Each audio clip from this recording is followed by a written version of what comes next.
Supreme court के ताजा दिशा निर्देश मौजूदा और पूर्व विधायकों और सांसदों के लिए मुश्किल खड़ा कर सकते हैं। दरअसल सुप्रीम कोर्ट ने ये व्यवस्था दी है कि अगर किसी मौजूदा या पूर्व विधायक या सांसद के खिलाफ कोई मुकदमा लंबित है तो राज्य सरकारें अपनी मर्जी से उस मुकदमे को खत्म नहीं कर सकती।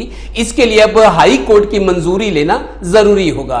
हमारे चंडीगढ़ के ब्यूरो प्रमुख अनिल कुमार ने additional solicitor general Satyapal Jain से इस बारे में खास बातचीत की। राजनीति को स्वच्छ रखने के लिए सर्वोच्च न्यायालय ने क्या दिशा निर्देश जारी किए हैं, इस समय मेरे साथ हैं additional solicitor general Satyapal Jain. इनसे जानते हैं कि सर्वोच्च न्यायालय ने क्या दिशा निर्देश जारी किए हैं। जी जैन। सुप्रीम कोर्ट में 2016 से Ashwini Kumar Upadhyay versus Union of India case लंबित है, जिसकी निरंतर सुप्रीम कोर्ट सुनवाई कर रहा है। इस केस में सुप्रीम कोर्ट ने समय समय पर दिशा निर्देश जारी किए थे। कल भी इस केस की सुनवाई सुप्रीम कोर्ट में हुई है और सुप्रीम कोर्ट के माननीय मुख्य न्यायाधीश जस्टिस विनीत सरन और जस्टिस सूर्यकांत, उनका बेंच था जिसने कल इस केस की सुनवाई की है। इस केस में उन्होंने 2 नए दिशा निर्देश जारी किए हैं। पहला तो ये कहा है कि जो भी केस विधायक, पूर्व विधायक, सांसद या पूर्व सांसद उनके खिलाफ लंबित हैं तो उसकी विड्रॉ करने की, वापस लेने की अनुमति हाई कोर्ट की परमिशन के बिना नहीं होगी। क्योंकि होता क्या है कि जब कोई आदमी सत्ता में आता है तो दबाव डालकर अपने खिलाफ केस को वापस ले लेता है। उनकी अब हाई कोर्ट की अनुमति के बिना नहीं होगा और ये सितंबर 2020 से लागू होगा। अगर इस दौरान भी कोई केस वापस हुए हैं तो उन पर हाई कोर्ट दोबारा नए सिरे से विचार करेगा। दूसरा दिशा निर्देश सुप्रीम कोर्ट ने जो नई बात कल कही है कि जो जुडिशियल ऑफिसर्स, सेशन जज, एडिशनल सेशन जज या जो भी कंसर्न ट्रायल कोर्ट के ऑफिसर्स इस केस की सुनवाई कर रहे हैं, उनकी ट्रांसफ़र जल्दी से जल्दी नहीं होगी। वो अपने पदों पर बने रहेंगे ताकि ये ना हो कि एक अफसर की ट्रांसफ़र होने से ही मामला लंबित हो जाए और फिर वो सालों साल उसको लग जाए। और अगर किसी उसके बावजूद भी सेशन जज की डेथ हो जाती है, वो रिटायर हो जाता है, वो दूसरी बात है।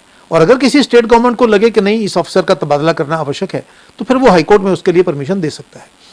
सुप्रीम कोर्ट निरंतर इस मंशा से कहा है कि जो इन बड़े लोगों के खिलाफ केस चल रहे हैं, आपराधिक मामले चल रहे हैं, उन आपराधिक मामलों का निर्णय जल्दी होना चाहिए। ऐसा ना हो कि ये अपने प्रभाव का इस्तेमाल करके सालों साल तक अपने खिलाफ केसों की निर्णय ना होने दे। जैन साहब, जो सर्वोच्च न्यायालय ने राजनीति को स्वच्छ रखने के लिए दिशा निर्देश जारी की हैं, उसका क्या प्रभाव पड़ने वाला है? देखिए, इस समय पंजाब में, हरियाणा में बहुत भारी तादाद में लोगों के खिलाफ, महत्वपूर्ण लोगों के खिलाफ केस पेंडिंग पड़े हैं। हालांकि मेरा अपना व्यक्तिगत मत है कि ये सारा कानून जो सुप्रीम कोर्ट ले डाउन कर रहा है अश्विनी कुमार उपाध्याय के केस में, वो सांसद, पूर्व सांसद, विधायक, पूर्व विधायक पर तो लागू हो ही हो, लेकिन जो बड़े बड़े ब्यूरोक्रेट्स हैं, ऑफिसर्स हैं, उन पर भी लागू होना चाहिए। देखने में ये आ रहा है कि जो बड़ा आदमी है, बड़ा अफसर है, बड़ा पॉलिटिशियन है, बड़ा ब्यूरोक्रेट है, वो कहीं ना कहीं अपने पद का दुरुपयोग करके अपने खिलाफ आपराधिक मामले को आगे नहीं बढ़ने देता। पहली बात, पुलिस उसके खिलाफ चार्जशीट फाइल नहीं करेगी। चार्जशीट फाइल कर देगी तो कोई गवाही देने नहीं आएगा, गवाही देने आएगा तो उस पर दबाव होगा। फिर जज को भी कहीं ना कहीं मन में आता है कि भाई बड़ा आदमी है, मैं क्या करूं ना करूं, फिर उसका तबादला हो जाता है। जिस कारण से देखने में आया है कि ऐसे बड़े लोगों के खिलाफ मुकदमे सालों साल लंबित पड़े रहते थे। अब सुप्रीम कोर्ट ने शिकंजा कसना शुरू किया है, टाइम बाउंड करना शुरू किया है। कहा है कि स्टे मत दो, कहा है कि ट्रायल करो, कहा है कि अगर स्टे देते भी हो तो तुरंत उसको वेकेट करो, उस पर निर्णय करो। मैं समझता हूं कि इस तरह के दिशा निर्देश दोनों के हित में है, ये देश के हित में भी है।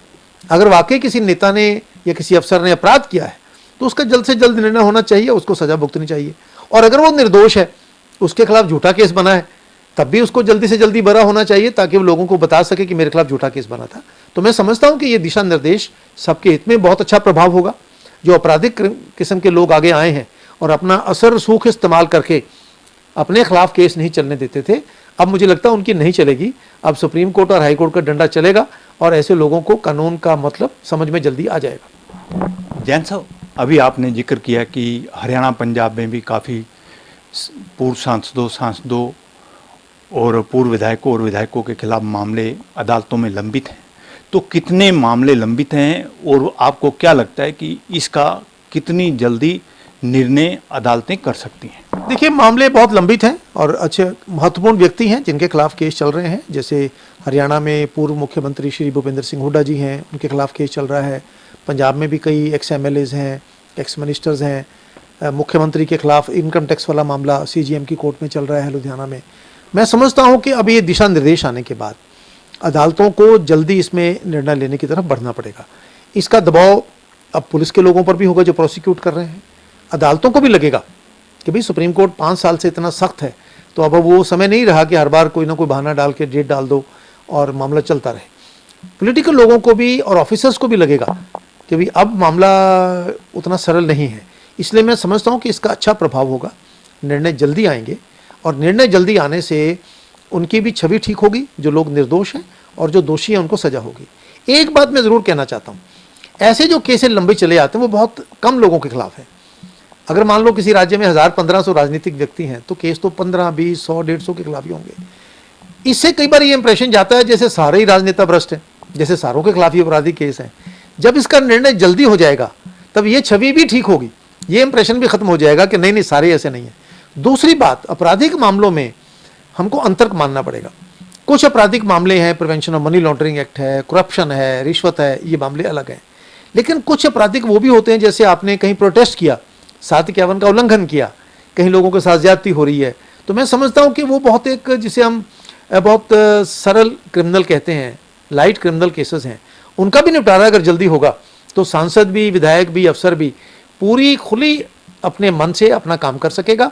जनता को पता लग सकेगा कौन दोषी है कौन निर्दोष है, दूध का दूध और पानी का पानी हो सकेगा। ये थे मेरे साथ additional solicitor general Satyapal Jain. इन्होंने बताया कि जो सर्वोच्च न्यायालय ने राजनीति को स्वच्छ रखने के लिए दिशा निर्देश जारी किए हैं और इस दिशा निर्देश के बाद अब अदालतों में लंबित पड़े मामले जल्द निपट जाएंगे, यानी कि जो व्यक्ति दोषी होगा उसको सजा मिलेगी और जो व्यक्ति दोषी नहीं होगा वो अदालत से बरी हो जाएगा। Anil Kumar, total news, Chandigarh.